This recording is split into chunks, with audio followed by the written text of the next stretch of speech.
इसका मृत्युलोक नाम इसीलिए रखा गया है कि यहाँ वस्तु, व्यक्ति, स्थान, पद, प्रतिष्ठा सब कुछ नष्ट होगा। जरा थोड़ी देर विचार करो, आप जिसमें जिंदगी पूरी लगा दिए,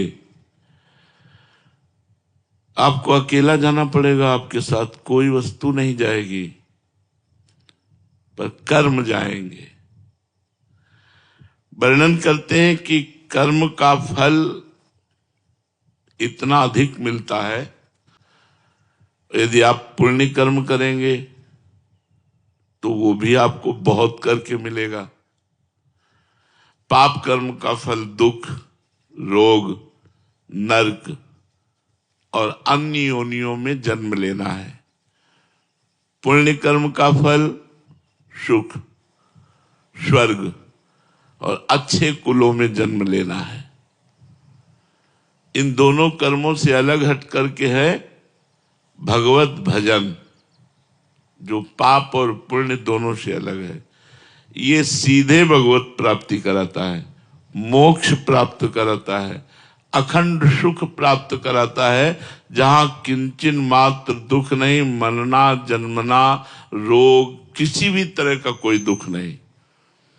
अब समस्या पड़ती है कि पाप और पुण्य कर्म करने में तो मन न लग सकता है हमारा, पुण्य कर्मों में भी लग सकता है, दान है, भंडारा कराना है, तीर्थ स्नान करना है, ये सब। भजन में मन लगना, जो पाप और पुण्य दोनों से अलग है, और वो केवल मनुष्य जन्म में हो सकता है, किसी और योनियों में नहीं। अगर ये चूक हो गई कि आप भजन नहीं किए तो बड़ा पछताना पड़ेगा। मन पछताई है अवसर बीते। अब बात घूम के आई मन पे। यह है क्या मन? ये मन है क्या? मन ना तो आप इसे चैतन्य ही कह सकते हैं क्योंकि आत्मा नहीं है, और ना आप इसे जड़ कह सकते हैं, ये उभय रूप है। इंद्रियाणाम मनश्चास्मि वैसे भगवत स्वरूप है, पर ये जड़ भी है और चैतन्य भी है। जो भगवान ने अपनी माया प्रकृति का वर्णन किया, अष्टधा प्रकृति का, उसमें मन का भी वर्णन किया है। ये प्रकृति से युक्त है, और शास्त्रों में इसे आत्मस्वरूप भी बताया है, ये भगवत स्वरूप भी है। तो कह रहे हैं अगर मन आपका वश में हो गया तो मोक्ष, और मन अधीन नहीं हो तो कहते इससे तुम दुखों में फंस जाओगे। जितनी जेल भरी है वहां सबसे पूछो तो मन ने ही जेल पहुंचाया है। जितनी गलत बात, बेइज्जती, अपमान होता है, मन ने ही। मन को छूट नहीं देना। अगर हमने मन को छूट देकर मनमानी आचरण किए तो दुर्गति पक्की। तो बोले इसका मतलब हुआ मन को वश में करना पड़ेगा ही।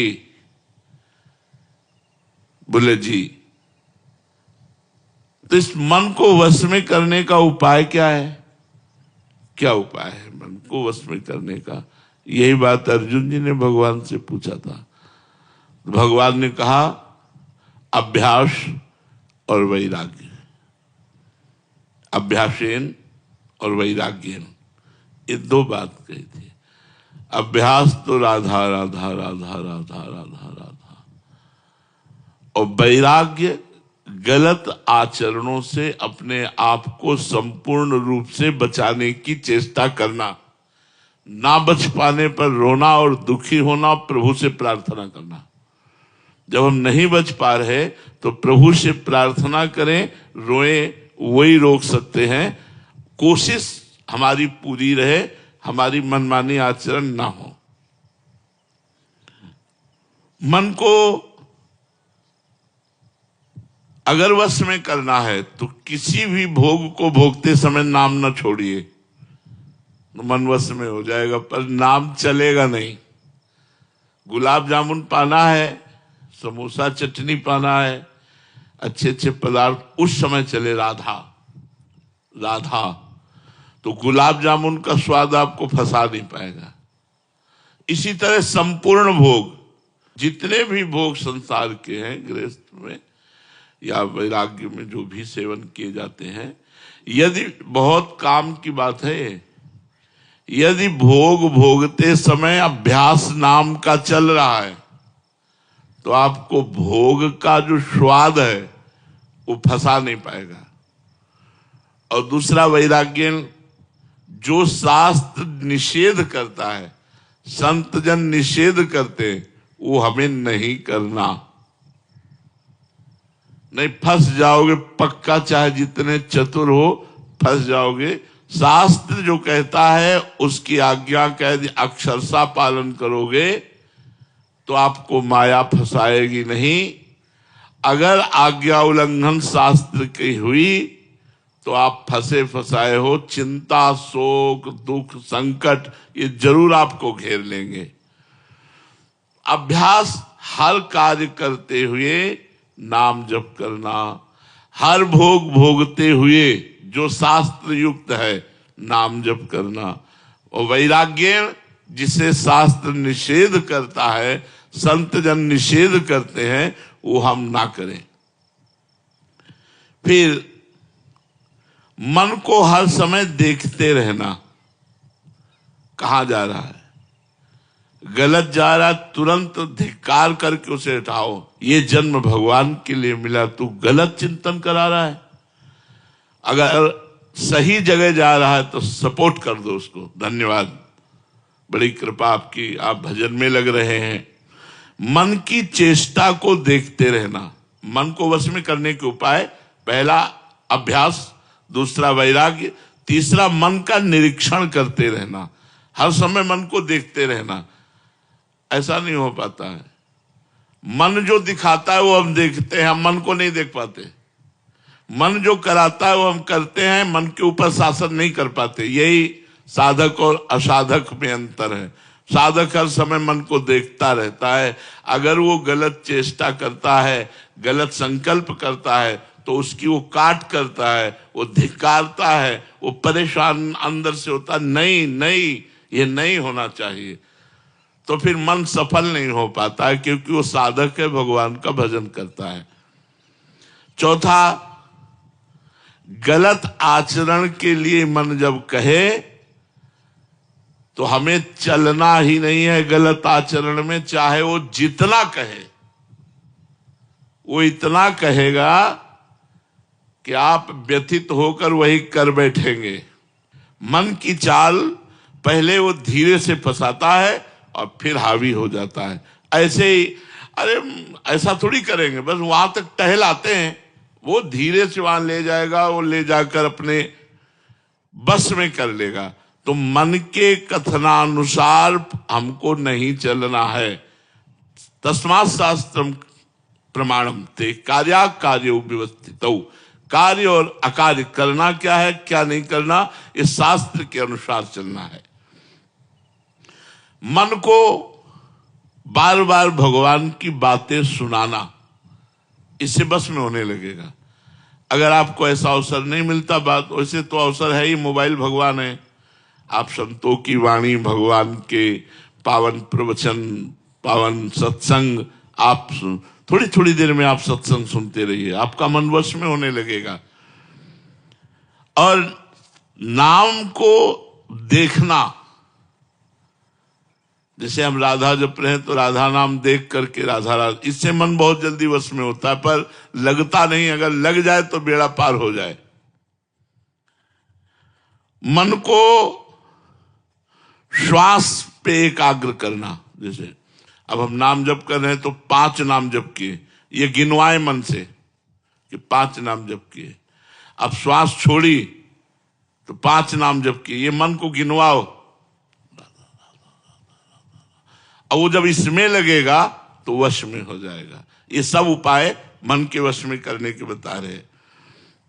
और जब बिल्कुल कोई उपाय काम न करे तो हाथ उठाकर ऐसे भगवान से कहो, हे शरणागत प्रतिपाल, हे करुणा सिंधु, अब मन से हमको बचा लो, नहीं ये मन हमें मार डाल। इतना व्यथित करता है, वो करना ही पड़ता है, करना ही पड़ता है, इतना व्यथित करता है, करना ही पड़ता। आप लोग सब देख लो ना, तो उस समय भगवान की शरण में होकर भगवान को पुकारे, प्रेम पूर्वक भगवान का नाम कीर्तन करे, उनसे प्रार्थना करे, तो मन वश में हो जाएगा। मन को वश में करने के लिए नियम पालन आवश्यक है। एक दिन सत्संग में यही कहा था यमुना किनारे कि आप 10,000 नाम का रोज जप का नियम लीजिए, आगे भगवान देखो तुम्हारा कैसे मंगल करते हैं। हाथ, हमने कहा था हाथ उठाइए, लगभग सबने उठाया था, लेकिन कितने लोग 10,000 नाम जप उनमें से करते होंगे? नियम में ही इतनी सामर्थ्य है कि मन को वश में कर लेता है। जो नियम, वो नियम, मरना जीना दुख सुख हानि लाभ इसकी कोई परवाह नहीं, नियम से मन वश में होता है। उठने का नियम, खाने का नियम, जप का नियम, जो नियमावली होती है, दिनचर्या होती है, वो प्रायः गृहस्थी में बहुत कम लोग कर पाते हैं। विरक्ति में तो नियम से ही चलना ही होता है, और जो विरक्ति से नियम से नहीं चलता वो साधक नहीं है। पर गृहस्थी में भी यदि नियम से चले तो मन वश में हो जाए। मन को वश में करने के लिए नियम लेना आवश्यक है। मैं ये नियम लेता हूं, अब बार बार खाना, बार बार ऐसे करना, इससे मन तुम्हारा चंचल रहे। नियम ले लो, एक बार 11 से 12 के बीच में भोजन करना है, एक बार 7 से 8 के बीच में भोजन करना है, बस बीच में पानी के अलावा और कुछ नहीं। कुछ नियम लो। एक बार दिन में भोजन करके अगर आपको ज्यादा मेहनत नहीं पड़ती तो काम चलाया जा सकता है। एक बार नाश्ता कर लीजिए, एक बार भोजन कर लीजिए, छोड़ दीजिए और नाम जप कीजिए। देखिए शाम के थोड़ा दूध ले लीजिए। कुछ नियम रखिए, मन वश में होगा। सात्विक भोजन, नियमित भोजन, नियमित दिनचर्या। मन को वश में करने के लिए जब हम चेष्टा करते हैं तब ये बलवान और हमको परास्त करता है, इसलिए सावधान रहें। जैसे किसी पहलवान को आप पटकना चाहें, मन पहलवान है, फिर वो सारे दांव पेच मारेगा कि आप छाचित गिरे, धोबिया पछाड़ मारेगा एकदम। तो जिस समय आप मन को वश में करने के लिए चले, उस समय गुरुदेव की कृपा मनाएं। हे गुरुदेव भगवान, आपकी ही आज्ञा से मैं आपके भजन मार्ग में इस मन को लगाना चाहता हूं, आप कृपा, गुरु कृपा ही केवलम। तो गुरु कृपा से आपको बल मिलेगा जिससे आप मन को अपने वश में कर पाएंगे। घबराने की जरूरत नहीं, ऊबने की जरूरत नहीं, निराश होने की जरूरत नहीं और हारने की जरूरत नहीं। ये संसारी पुरुष क्या जाने, हारना क्या जाने, जो गिरा हुआ है वो गिरना क्या जाने। एक साधु थे, वो 100 बार भ्रष्ट हो चुके थे। उन्होंने सोचा कर ले, अब हम नहीं भजन कर पाएंगे। एक पेड़ के नीचे बैठे थे, सोचते थे इसी की डाल में हम कर लेंगे। तो देखा एक चींटा चढ़ रहा है, फिर गिरा, फिर देखा वो फिर चढ़ रहा है, फिर गिरा। कई बार चढ़ने पर गिरा, एक बार चढ़ गया। तो उन्होंने कहा यार हमको भी प्रयास करना चाहिए। बस फिर साधना में लगे और भगवत प्राप्त हो गए।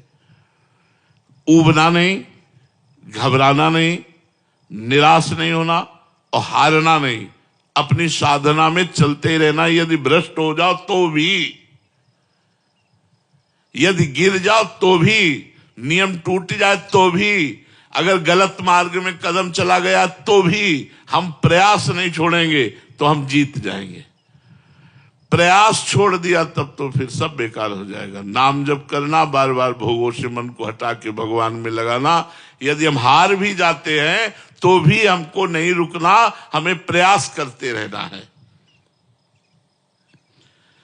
मन को प्रभु में लगाने के लिए प्रपंची लोगों से बचने की आवश्यकता है। वो आपको ऐसे दुलार प्यार फुसलाकर गलत मार्गों में या गलत वार्ता या गलत हर चीज, कोई भी बात मन जो सुनता है वो सीसी कैमरे की तरह मैं दृश्य सहित उस बात को कवर कर लेता है, और जब आप भजन में बैठते हो तो वो पेश करता है, और अगर भजन सही करते रहो तो वो डिलीट हो जाएगा। इसीलिए तो हम लोग परेशान हो जाते हैं कि ऐसे तो कोई परेशानी नहीं, लेकिन जब भजन में बैठो तो दुनिया का प्रपंच जो हिसाब नहीं लग रहा होगा वो हिसाब लग जाएगा उस समय जब भजन में बैठोगे। जो काम आपका छूट रहा होगा वो याद आ जाएगा। मतलब सारी समस्याओं का समाधान भजन, अगर आपको करना है समस्याओं का समाधान भजन में बैठिए आप, मन वो सब करने लगेगा। जबकि उस समय हमें केवल भजन में ही मन को लगाना है, उस समय मन प्रपंच करने लगता है। तो मन को वश में करने के लिए प्रपंची लोगों से बचने की बहुत आवश्यकता है। और प्रपंच कई तरह का होता है, जैसे लोगों के साथ प्रपंच, टीवी के साथ प्रपंच, मोबाइल के साथ प्रपंच, ये भजन में हमें बड़ा बाधा देता है। कृपा और विश्वास, ये शब्द परमार्थ में अध्यात्म में बड़ा महत्व रखते हैं। भगवान की कृपा और भगवान पर विश्वास। जिसको भगवान की कृपा और भगवान पर विश्वास है और अभ्यास पुरुषार्थ प्रयत्नशील है, वो मन को वश में कर लेता है। मन को वश कर रहो नित राग द्वेष विहीन, विषयों में विचरो उचित हो कभी न लीन, यूं भगवत सेवा करो पाओ महाप्रसाद, सब दुखों का अंत हो मिटे सभी अपवाद। यदि भगवान के आश्रित होकर भगवान को अर्पित किया हुआ भोजन पाते हुए, नाम जप करते हुए, कोई प्रपंच नहीं, कोई राग द्वेष नहीं, तो आपका मन आपके वश में हो जाएगा। अब जब आप मन को वश में करने चलेंगे तो आप में पावर एकत्रित होगा। बड़ी सावधानी की बात है। अगर आपने संकल्प करना शुरू किया और वो संकल्प पूरा होने लगे तो क्या कराया मन वश में फिर फिसल जाएगा। जैसे ऐसा हो जाए तो ठीक है, और वो चट से हो गया। ऐसा हो जाए तो, क्योंकि आपने पावर एकत्रित किया ना मन को एकाग्र करके, अब वो पावर आपने संकल्प में खर्चित कर दिया। तो कह रहे जो भजन करने वाले लोग हैं उनको किसी विषय का जल्दी संकल्प नहीं करना चाहिए। मन संकल्प, चूंकि पावर मन को एकाग्र करने से होता है, तो जो संकल्प किया अगर वो सिद्ध होने लगा, वो चीज आने लगी, तो आपका पावर जाने लगा, मन आपका फिर कमजोर हो जाएगा। इसलिए कहते हैं कि अगर मन में कोई इच्छा उत्पन्न हो तो उसे इच्छा को भगवान को दे दो।